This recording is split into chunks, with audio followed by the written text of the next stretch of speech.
rambut Pak Jabar itu kayak bener-bener ada yang menurunkan, bener-bener ada yang membelai, tapi nggak ada wujudnya. Itu Bu Suci itu ngelihat ada sosok perempuan. Sosok perempuan ini berdiri di pojok, terus mengenakan pakaian yang serba hijau.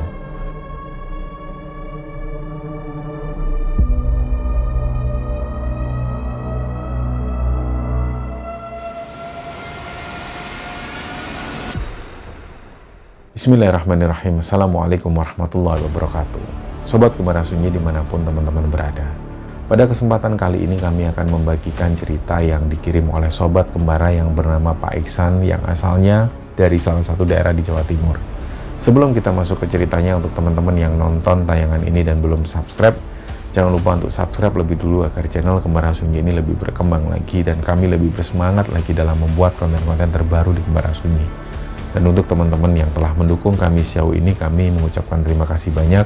Semoga amal kebaikan teman-teman dibalas kebaikan berlipat oleh Allah Subhanahu wa Ta'ala.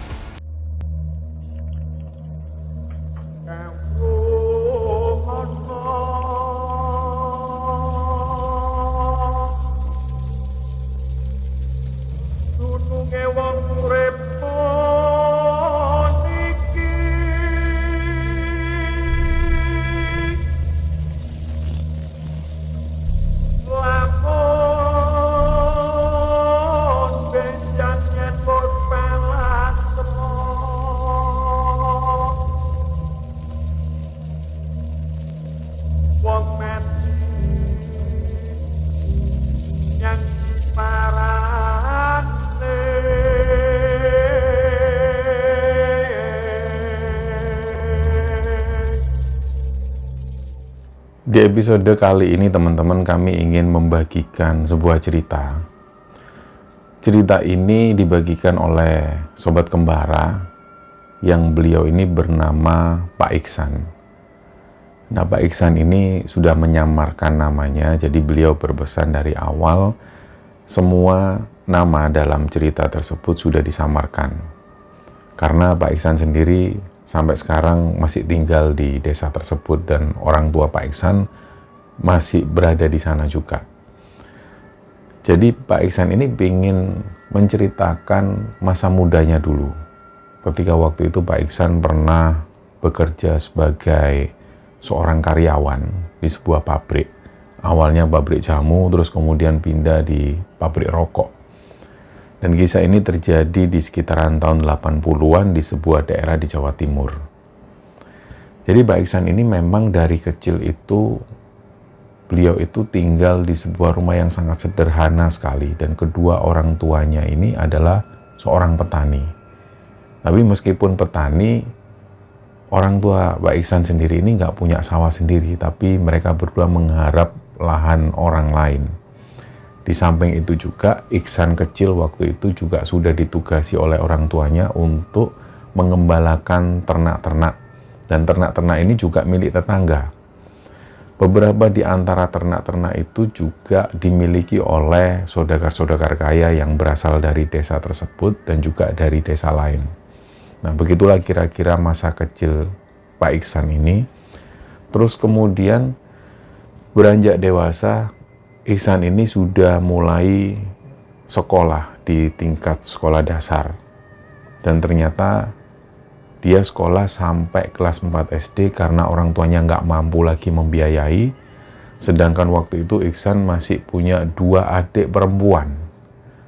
Nah, dia pun akhirnya putus sekolah di kelas 4 SD. Terus Iksan ini melanjutkan pekerjaan orang tuanya, membantu di sawah, mengembalakan ternak, dan lain sebagainya.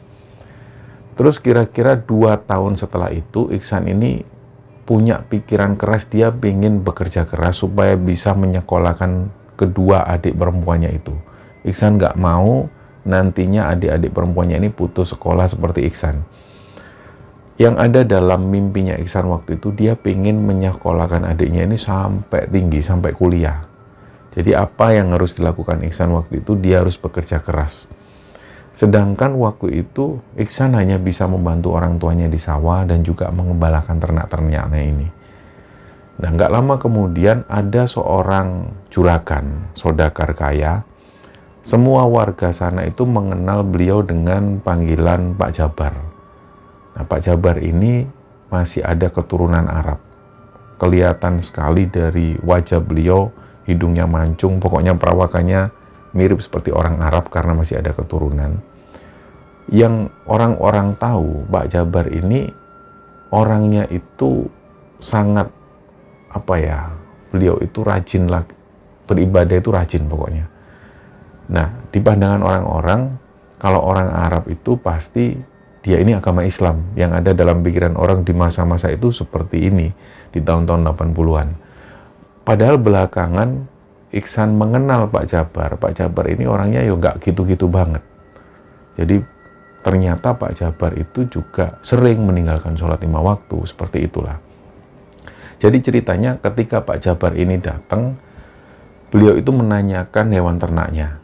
Terus kemudian Pak Jabar bilang ke beberapa warga desa, terutama ke orang tuanya Iksan ini saya mau beli tanah di daerah selatan desa, itu nanti mau saya bangun pabrik. Rencananya awal-awal saya mau bangun pabrik jamu. Nah, orang-orang ini tahu bahwa Pak Jabar itu memang orang yang cukup berada, tapi beberapa kali sempat bangkrut juga usahanya. Nggak tahu kenapa waktu itu kok Pak Jabar memutuskan mau membeli tanah di selatan desa, terus rencananya mau dibangun pabrik. Padahal pada tahun itu istri Pak Jabar ini sudah sakit parah. Nah, ternyata sebelum pabrik ini berdiri, istri Pak Jabar ini meninggal. Nah, setelah kejadian itu pabrik ini tetap didirikan. Akhirnya mulailah pabrik ini berdiri. Pabriknya itu nggak terlalu besar seperti bangunan rumah pada umumnya, cuma ukurannya memang agak luas sedikit dibandingkan rumah biasa. Terus bangunannya ini belum permanen. Jadi Pak Jabar waktu itu hanya menutup dinding-dindingnya ini dengan seng. Pokoknya seadanya lah waktu itu. Nah, di sini Pak Jabar mencari karyawan yang terutama anak-anak muda. Jadi di situ Iksan juga sempat ditawari, dan Iksan tidak menyia-nyiakan hal ini. Dia pun ikut kerja di pabriknya Pak Jabar tersebut. Meskipun Iksan sendiri nggak pernah tahu gimana rasanya kerja di pabrik jamu. Nah, di sini Pak Jabar menjelaskan bahwa beliau itu ingin membuat produk jamunya sendiri. Jadi jamu-jamu ini dimasukkan saset-saset kecil dalam bentuk serbuk, terus kemudian dipasarkan. Iksan waktu itu masih ingat betul, pertama kali kerja ikut Pak Jabar ini karyawannya itu baru sekitar 5 orangan, termasuk Iksan. Nah, waktu itu Iksan sudah diajari cara meracik jamu, mulai jamu pegelinu, jamu sakit kepala, sampai jamu sakit gigi. Nah, kemudian Iksan pun dan beberapa orang yang lainnya mulai terbiasa ngeracik jamu sendiri. Dan nggak terasa usaha ini pun berjalan sekitar 3 bulanan. Setelah 3 bulan berjalan, Pak Jabar ini nyari karyawan yang lain. Beberapa ibu-ibu ditugaskan di area belakang untuk mengecek lagi jamu-jamu yang akan dipasarkan. Nah, setelah berjalan sekitar hampir beberapa bulan itulah Iksan ini sudah bisa memegang kendali yang ada di sana. Terus Pak Jabar mempercayakan hal itu kepada Iksan. Jadi setiap kali jamu-jamu yang sudah diracik oleh karyawan-karyawan itu, Iksan ini yang ngecek. Jadi istilahnya kayak quality controlnya lah, tapi hanya dalam skala-skala kecil. Nah, setelah berjalannya waktu, terus jamu-jamu dari Pak Jabar ini mulai dikenal. Banyak orang yang cocok dengan jamu-jamu milik Pak Jabar ini. Bahkan warga desa sana, setiap kali mereka sakit apapun selalu belinya jamu Pak Jabar. Kadang-kadang juga Iksan merasa nggak masuk akal, padahal jamu Pak Jabar ini hanya menyediakan jamu sakit kepala, sakit gigi, dan sakit pegelinu. Tapi kadang-kadang ada orang yang merasa sakit perut, dia beli jamunya Pak Jabar yang sakit gigi, tapi perutnya sembuh, sakit perutnya sembuh. Nah, akhirnya jamu Pak Jabar ini dikenal banyak orang, dan banyak juga yang mengkonsumsi jamunya Pak Jabar. Terus tiba-tiba berjalannya waktu sekitar 2 tahun kemudian, Iksan ini semakin dipercaya oleh Pak Jabar. Dia sering diajak keliling menuju ke Sukabumi, menuju ke pelosok-pelosok desa untuk mencari bahan-bahan jamu. Jadi akhirnya Iksan ini tahu rumah Pak Jabar yang ada di Cirebon, bahkan rumah Pak Jabar yang ada di Tasikmalaya, Pak Iksan ini tahu betul. Di sini juga akhirnya Iksan menjadi paham. Ternyata Pak Jabar ini punya beberapa istri. Nah, yang waktu itu meninggal ketika pertama kali pabrik jamu ini didirikan, ini adalah istri pertamanya. Jadi Pak Jabar masih ada istri yang lain. Terus suatu ketika Pak Jabar ini bilang, "San, pokoknya pabrik jamu ini tak percayakan sama kamu. Kalau aku nggak ada di sana, berarti kamu yang pegang tanggung jawab. Pokoknya anak-anak harus nurut sama kamu, orang-orang yang ada di sana." Oh iya, Pak. Nah, dari situ Iksan ini mulai mendapat tabungan. Dia mulai bisa beli sapi, bisa beli kambing, bisa ngasih orang tuanya. Terus yang ada di pikiran Iksan, cita-cita Iksan yang dulu dia harus menyekolahkan adik-adik perempuannya itu dia ingat betul. Jadi uang itu benar-benar disimpan untuk biaya pendidikan adik-adiknya. Nah, ternyata berjalannya waktu ada beberapa hal yang membuat Iksan ini juga akhirnya shock. Jadi di suatu siang, tiba-tiba pabrik jamu ini digerebek polisi. Nah, mereka bilang kalau jamu-jamu dari Pak Jabar ini menyebabkan beberapa warga desa itu keracunan. Ada sekitar 12 orang yang dilarikan ke rumah sakit setelah mengkonsumsi jamunya Pak Jabar. Kebetulan waktu itu Pak Jabar nggak ada di sana, jadi yang ngurusi semua ini Iksan. Dia dibawa ke kantor polisi, ditanya-tanya oleh pihak kepolisian, sampai dia pun sempat ke rumah sakit untuk menjenguk beberapa korban yang keracunan ini. Nah, untungnya beberapa korban yang keracunan ini mereka mengaku bahwa mereka juga sering mengkonsumsi jamunya Pak Jabar, tapi baru kali ini mereka merasa jamu itu rasanya aneh, nggak seperti biasanya. Dan mereka mengaku juga bahwa ini pasti ada yang nggak suka sama Pak Jabar. Karena Pak, kami ini biasa mengkonsumsi jamunya Pak Jabar, terus kami juga malah lebih sehat. Lah ini kok aneh, kami keracunan semua. Dan ke-12 orang ini mengaku bahwa memang rasa jamunya waktu itu memang agak aneh. Nah, hal inilah akhirnya menjadi hal yang cukup positif bagi Pak Jabar. Tapi mau bagaimanapun juga Pak Jabar ini tetap ditanya-tanya oleh pihak kepolisian. Pada akhirnya Pak Jabar itu sempat mendekam di penjara selama beberapa saat. Dan Iksan ini juga nggak tahu lagi harus gimana. Jadi ketika Pak Jabar ini ada di dalam penjara, pabrik ini nggak beroperasi lagi karena masih dilarang waktu itu. Dan selama mereka semua dirumahkan, yang dilakukan Iksan ya dia kembali ke sawah, bantu orang tuanya, cari pakan ternak, seperti itulah. Sekitar kira-kira 4 mingguan. Nah, setelah 4 minggu itu, Pak Jabar mengabarkan kepada Iksan, "San, itu kayaknya pabrik jamu sudah nggak bisa tak buka lagi. Jadi aku sudah ngomong ke pihak polisi bahwa pabrik ini akan berhenti beroperasi. Karena ini kasusnya parah, San, mau dinaikkan lagi." Terus di sini Iksan jadi tahu bahwa Pak Jabar ini juga cerita, ini kayaknya ada orang yang nggak suka, biasalah persaingan bisnis. Jadi dari situ Pak Jabar itu menyimpulkan ada merek atau produk jamu yang lain yang lebih dulu berdiri dari produk jamunya Pak Jabar yang merasa tersaingi ketika ada produk jamunya Pak Jabar ini. Dan mungkin dari mereka lah jamu-jamu ini disabotase atau dikasih racun atau seperti apa. Nah, dari situ Iksan ini agak sedih juga.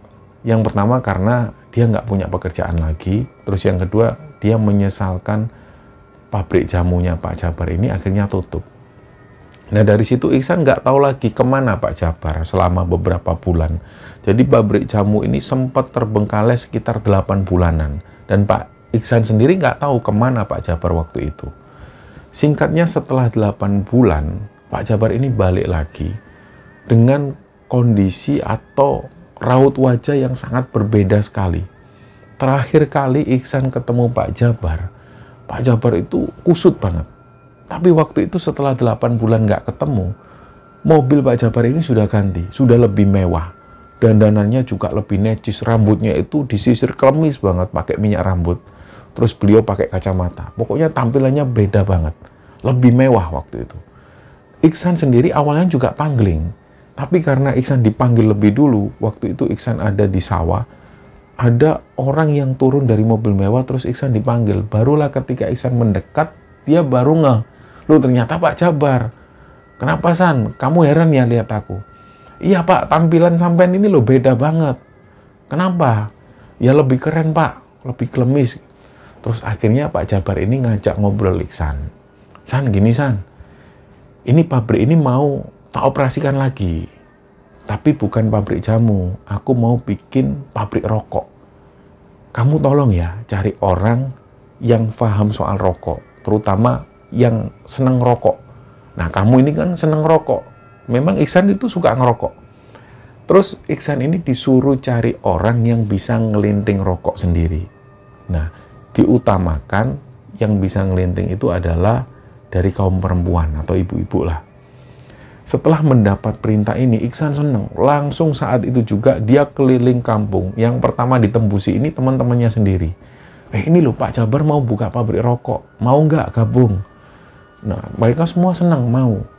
Ada sekitar 17 orang lah yang dibawa Iksan menuju ke Pak Jabar. Jadi pabrik ini sudah dibersihkan.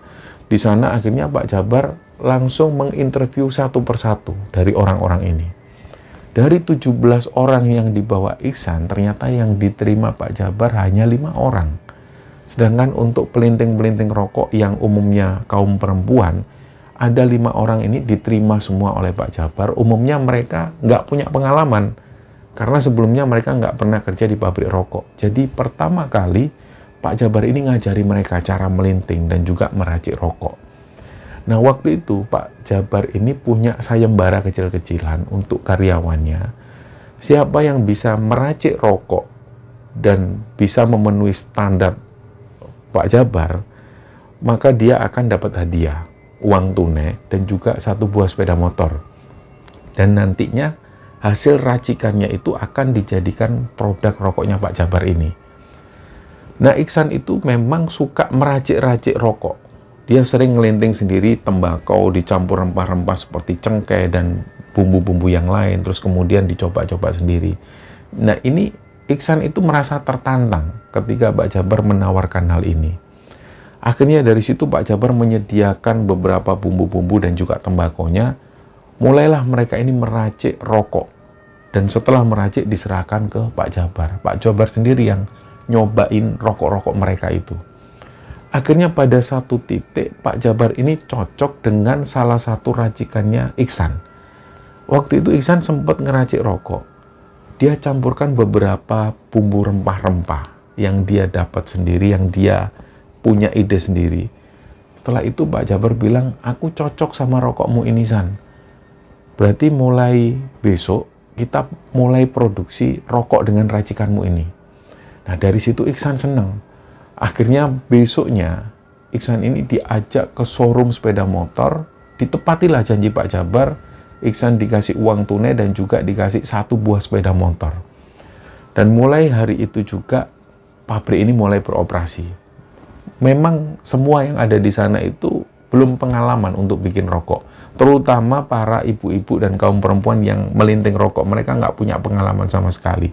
Jadi kira-kira memakan waktu sekitar 2 minggu, barulah mereka bisa menghasilkan produk rokok yang dirasa layak jual. Setelah itu barulah rokok-rokok ini dipasarkan. Awalnya memang butuh perjuangan. Iksan sendiri sempat ikut menawarkan rokok dari Pak Jabar ini. Jadi dia masuk kampung. Awalnya dia menggratiskan rokoknya itu untuk tester. Dan lama-lama warga desa itu menyambut baik rokok dari Pak Jabar ini. Mereka akhirnya secara sukarela itu membeli produk rokok dari Pak Jabar. Dan pemasarannya akhirnya mulai menyebar kemana-mana sampai di luar desa. Dan mulai saat itulah pabrik rokok ini mulai beroperasi lagi. Nah, di sini Iksan itu semakin dipercaya. Istilahnya Iksan itu menjadi tangan kanannya Pak Jabar. Kemana-mana itu Iksan selalu ikut. Nah, sekitar hampir 8 bulanan, omset pabrik rokok ini mulai meningkat. Dan Pak Jabar bilang ke Iksan, "San, kayaknya butuh orang lagi ini untuk pemasaran. Ini orang-orang salesnya ini kurang." Nah, Iksan sudah nggak punya teman lagi. Akhirnya Pak Jabar itu sempat membawa beberapa orang dari Tasikmalaya didatangkan ke sana untuk kerja sebagai sales rokok. Nah, semakin meningkatlah usaha pabrik rokoknya Pak Jabar ini, dan sekitar 2 tahun setelah itu, tukang linting yang awalnya sekitar 5 orang, ini menjadi 20 orang, semuanya perempuan.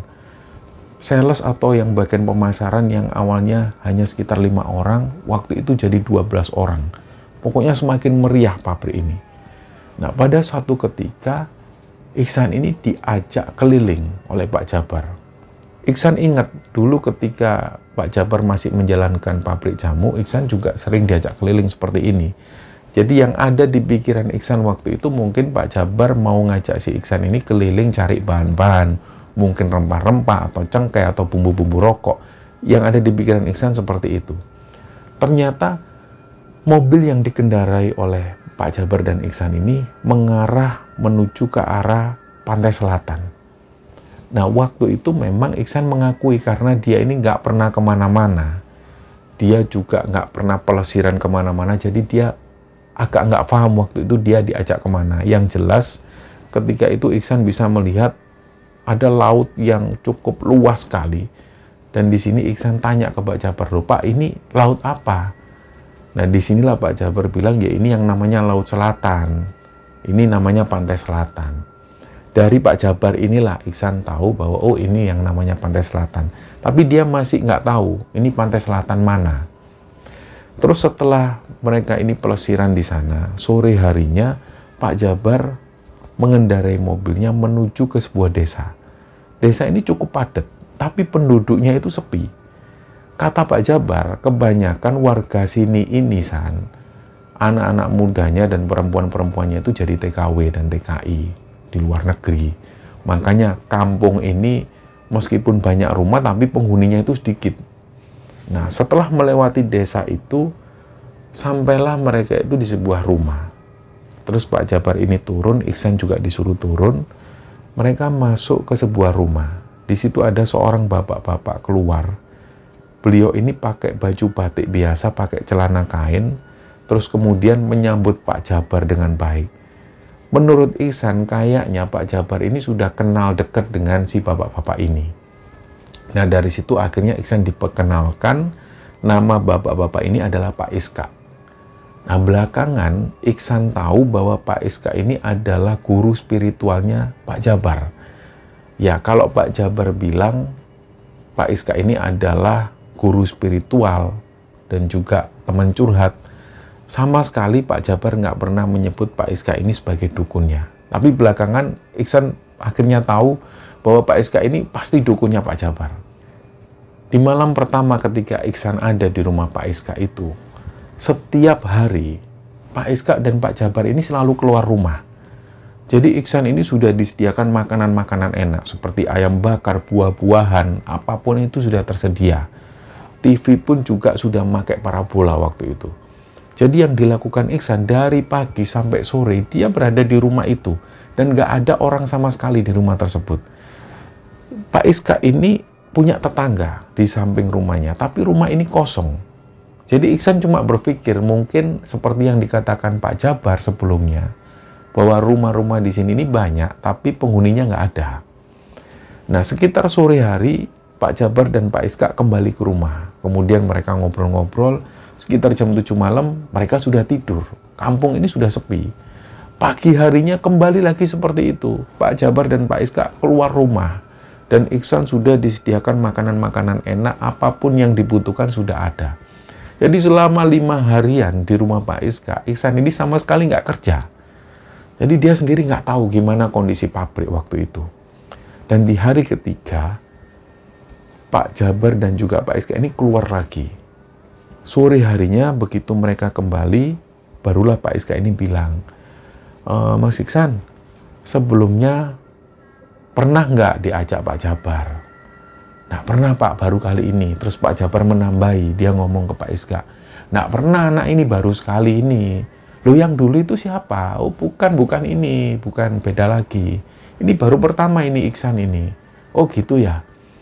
Ya, kalau kita tak jelasin dulu ya." Pak Iska ngomong seperti itu ke Iksan.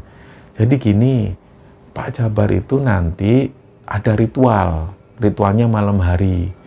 Jadi nanti kan Mas Iksan ini katanya kan juga kerja di pabrik rokok itu, jadi harus ikut ya masuk ke dalam.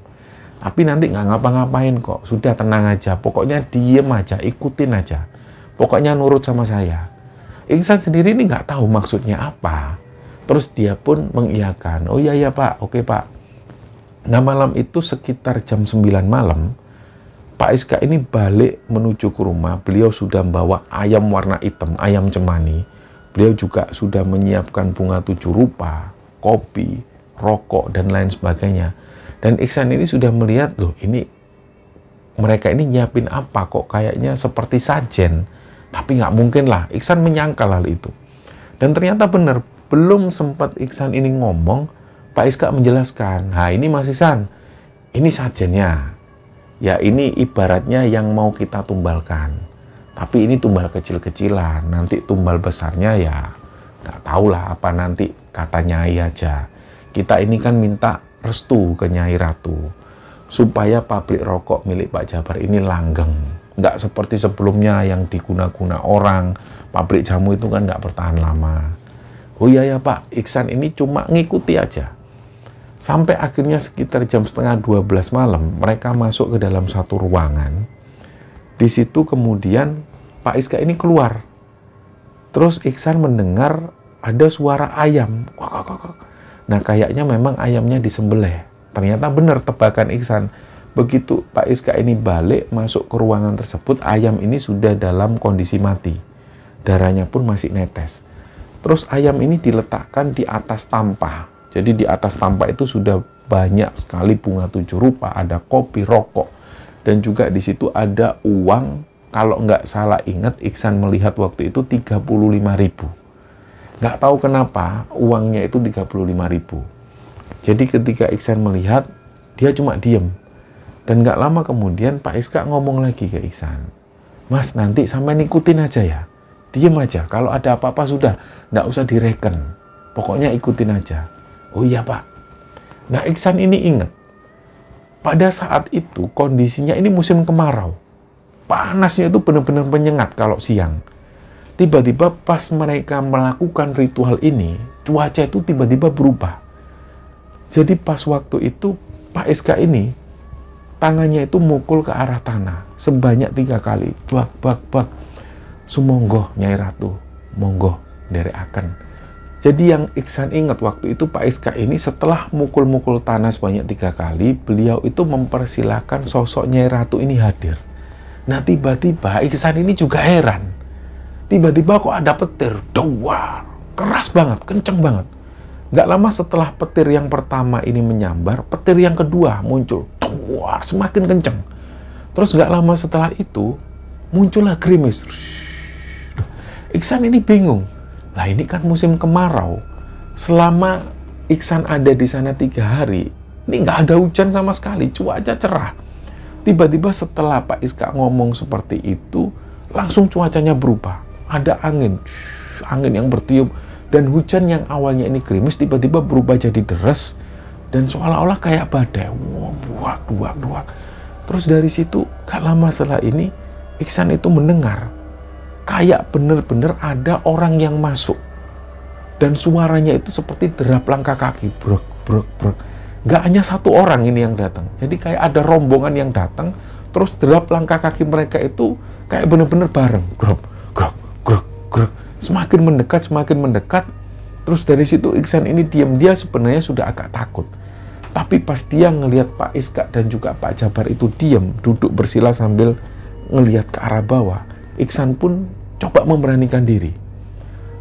Jadi di dalam ruangan itu hanya diterangi lampu minyak. Dan nggak tahu waktu itu Iksan ini ngelihat ke arah Pak Jabar, karena rambut Pak Jabar ini klemis, berminyak banget, disisir rapi. Yang di depan Iksan persis ini adalah Pak Jabar sambil posisi menunduk. Terus rambutnya itu agak ngelewer, istilahnya rambutnya ini agak jatuh. Nah di sini Iksan memperhatikan rambut Pak Jabar itu kayak bener-bener ada yang menurunkan, bener-bener ada yang membelai, tapi nggak ada wujudnya. Terus di sini Iksan ini kaget, dia takut, dia mundur. Dan dia ngelihat lagi, rambut Pak Iksan itu ada yang ngelus, jadi benar-benar bergerak. Dan itu terlihat jelas oleh Iksan. Nggak lama setelah itu, kemudian Pak Iska ini ngomong sesuatu yang Iksan nggak tahu artinya apa. Terus tiba-tiba Iksan itu mendengar benar-benar dengan jelas suara ayam. Ayam itu gelisah banget. Padahal Iksan tahu ayam ini sudah dalam keadaan mati, sudah dalam keadaan tersembelih. Tapi dia mendengar jelas suara ayam yang berbunyi seperti gelisah.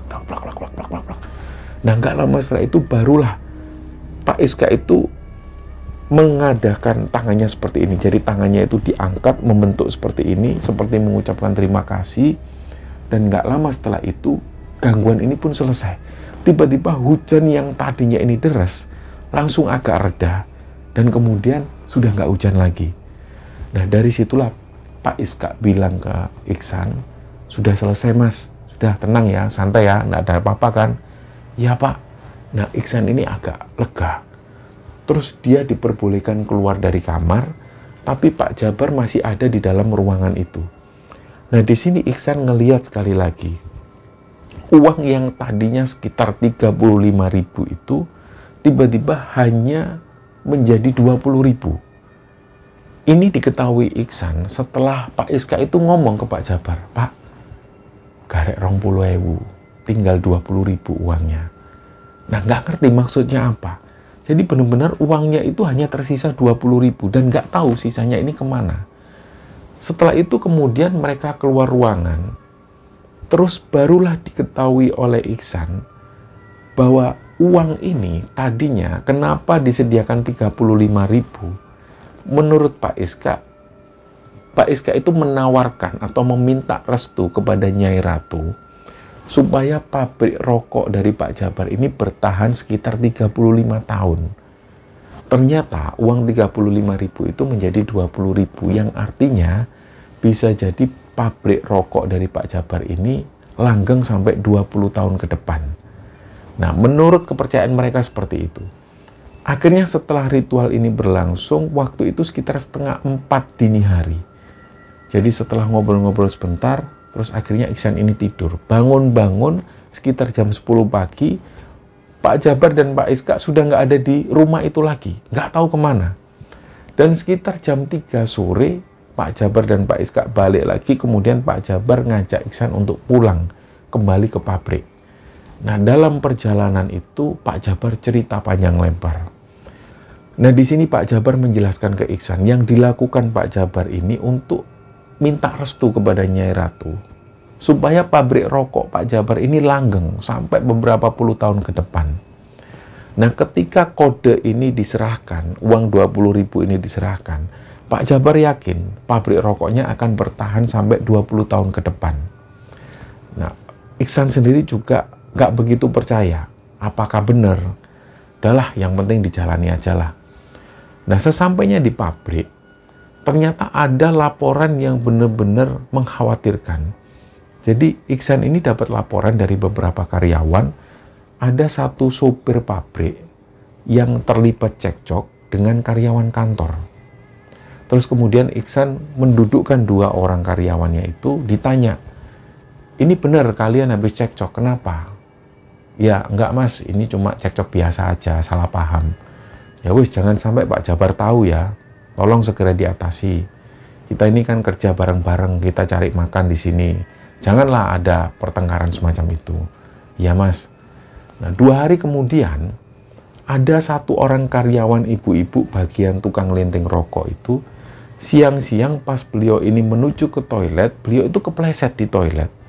Terus kepalanya terbentur seperti sudut cor-coran, terus menyebabkan kepala beliau itu agak bocor. Langsung dilarikan ke rumah sakit. Dan ini Iksan yang mengurusi langsung. Waktu itu Iksan ini juga agak merasa kecewa dengan Pak Jabar. Pak Jabar ini posisinya ada di kantor waktu itu. Bahkan pas kejadian rame-rame itu, Pak Jabar posisinya ada di ruangan, tapi beliau sama sekali nggak keluar. Jadi Iksan lah yang kemudian membawa karyawan tersebut menuju ke rumah sakit, dan di situ keluarga dari korban ini sudah ada di sana. Nah, kita sebut nama ibu ini, ibu yang jatuh tadi namanya Bu Suci. pada saat Bu Suci ini dirawat di ruang perawatan itu, anak Bu Suci ini sempat cerita ke Iksan. Jadi dalam perjalanan itu sebenarnya Bu Suci ini masih bisa diajak ngobrol. Menurut anaknya Bu Suci ini sempat cerita, waktu beliau masuk ke toilet, itu Bu Suci itu ngelihat ada sosok perempuan. Sosok perempuan ini berdiri di pojok, terus mengenakan pakaian yang serba hijau. Dan pandangannya itu sinis ke arah Bu Suci. Inilah yang membuat Bu Suci itu kaget, terus beliau kepleset dan jatuh terbentur kepalanya. Nah, mendengar hal ini, Iksan itu juga agak heran juga. Kok baru kali ini ada cerita dari karyawan dilihatin sosok yang semacam ini, sosok menyeramkan semacam ini. Baru kali ini. Iksan ini sudah lama sekali kerja di pabrik tersebut, mulai dari pabrik jamu sampai pabrik rokok ini. Nggak pernah ada cerita-cerita semacam ini. Terus akhirnya Iksan bilang ke anak Bu Suci, ya sudah, kita doa bareng ya supaya ibu cepat keluar dari rumah sakit. Iya mas. Nah, beberapa hari kemudian Bu Suci ini masih dirawat di rumah sakit, dan Iksan ini kaget ketika dapat informasi di hari kelima Bu Suci dirawat di rumah sakit, Bu Suci mengembuskan nafas terakhirnya. Nah, menurut keterangan dari anak-anak Bu Suci waktu itu, ketika Bu Suci mengembuskan nafas terakhirnya, sebelumnya Bu Suci ini sempat nunjuk ke arah pojok ruangan. Jadi seolah-olah Bu Suci ini melihat kehadiran sosok yang menyeramkan. Inilah yang membuat anak-anak Bu Suci ini jadi curiga. Ibu ini kenapa toh kok meninggalnya kayak gini? Dia cerita juga ke Iksan. Iksan sendiri juga nggak tahu menau. Kenapa kok Bu Suci sebelum mengembuskan nafas terakhirnya sempat nunjuk ke arah pojok ruangan. Seperti ketakutan. Nah, singkatnya kemudian jenazah Bu Suci ini dimakamkan. Sampai digelar tahlilan, Iksan ini sempat datang beberapa kali ke rumah Bu Suci. Nah, anehnya, Pak Jabar ini sama sekali nggak pernah datang ke sana, ke rumah Bu Suci ini. Memang Pak Jabar sempat ngasih uang kepada keluarga Bu Suci dan juga ngasih uang duka. Tapi anehnya sama sekali Pak Jabar ini nggak mengucapkan bela sungkawa, nggak mengucapkan apapun lah ke anak-anak Bu Suci. Ini yang membuat Iksan itu agak kecewa. Termasuk jelas anak-anak Bu Suci ini kecewa. Tapi hal ini akhirnya berlalu. Berjalannya waktu, kemudian ada berita yang tidak mengenakan lagi. Jadi suasana di pabrik ini mulai nggak kondusif, suasananya itu panas. Karyawan dengan karyawan yang lain itu sering gesekan. Hal-hal sepele ini bisa menjadi masalah besar. Dan Iksan itu tahu sendiri, dia pun juga merasa seperti itu.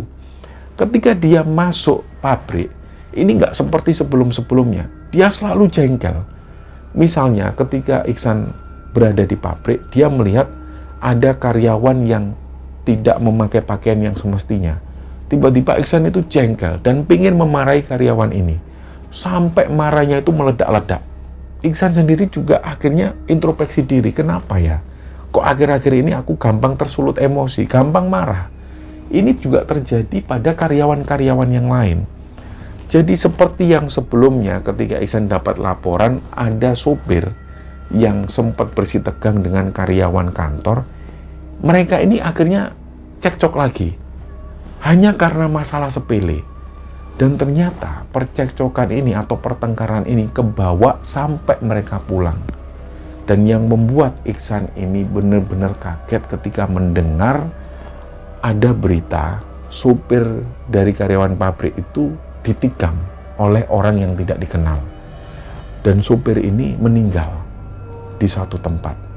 Nah, setelah diusut oleh pihak kepolisian, ternyata yang menusuk atau yang menikam supir tersebut adalah karyawan kantor yang sebelumnya terlibat cekcok dengan supir tersebut.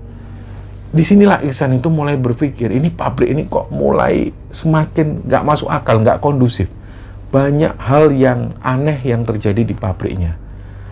Dan meninggalnya 2 orang karyawan di pabrik rokok ini membuat Iksan itu merasa nggak nyaman.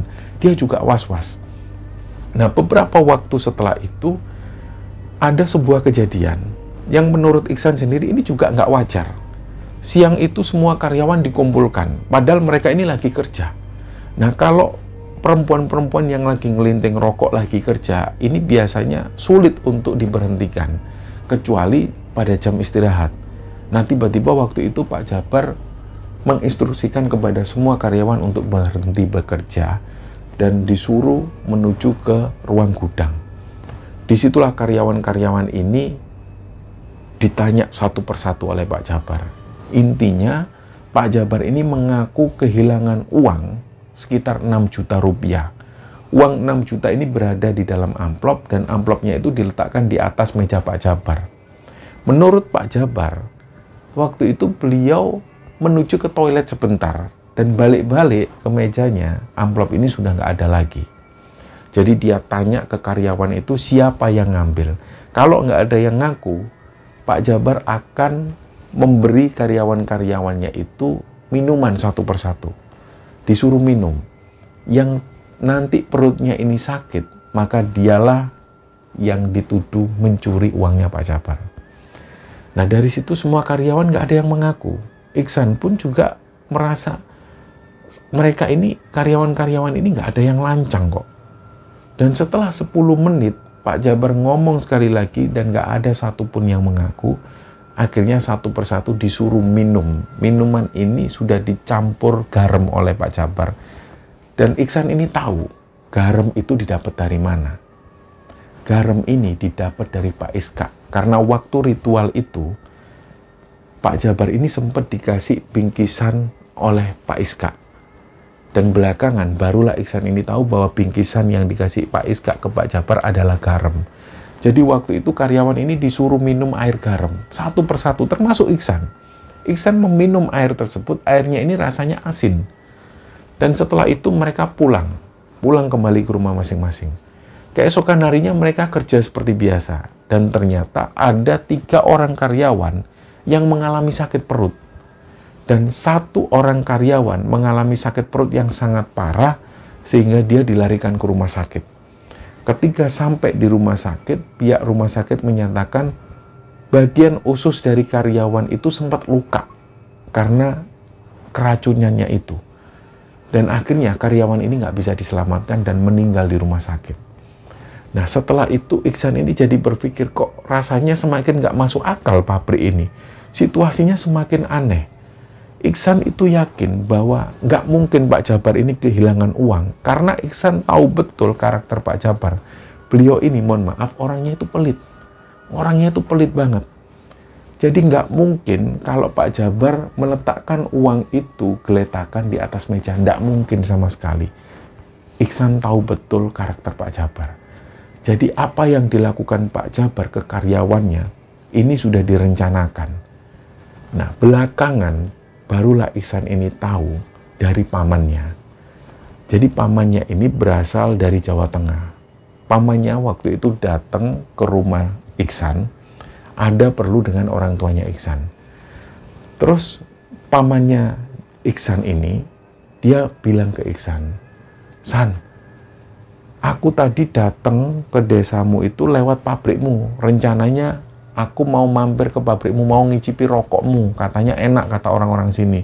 Lah kok pabrikmu itu tutup?" "Oh iya, Pak Lek, tadi itu soalnya ada karyawan yang meninggal.